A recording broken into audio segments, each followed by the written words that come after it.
గోవిందా, ఒక విషయాన్ని మనం ఆలోచిద్దామా? సముద్రాన్ని తీసుకుంటే అలలు, ఉవ్వెత్తున ఎగసిపడే కెరటాలు, సముద్రపు ఘోష. కొంచెం ప్రయాసతో ముందుకు వెళితే ప్రశాంతమైన సముద్రం మనకి తారసపడుతూ ఉంటుంది. ఇంకాస్త ప్రయాసపడితే సముద్ర గర్భములోని వెలకట్టలేని సంపద, రత్నాలు, మణులు, మాణిక్యాలు మన సొంతం చేసుకోవచ్చు కదా. అలాగే మన శరీరాన్ని తీసుకుంటే ఇంద్రియాలు, మనస్సు నిరంతరం కూడా సుఖదుఖాలు అనే తాపాన్ని, సంక్షోభాన్ని కలిగిస్తూ ఉంటాయి.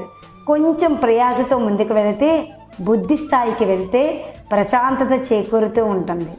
ఇంకా కాస్త ప్రయాసతో మనం సాధన చేస్తే వెలకట్టలేని సంపద, సుఖమాత్యంతికం యత్తత్ జ్ఞానం. ఏ జ్ఞానాన్ని అయితే పొందితే అత్యంతమైన సుఖాన్ని పొందుతామో అంతటి ఆత్మానుభూతిని మనం పొందగలం.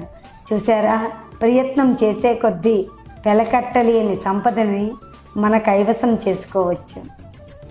జై గోవింద.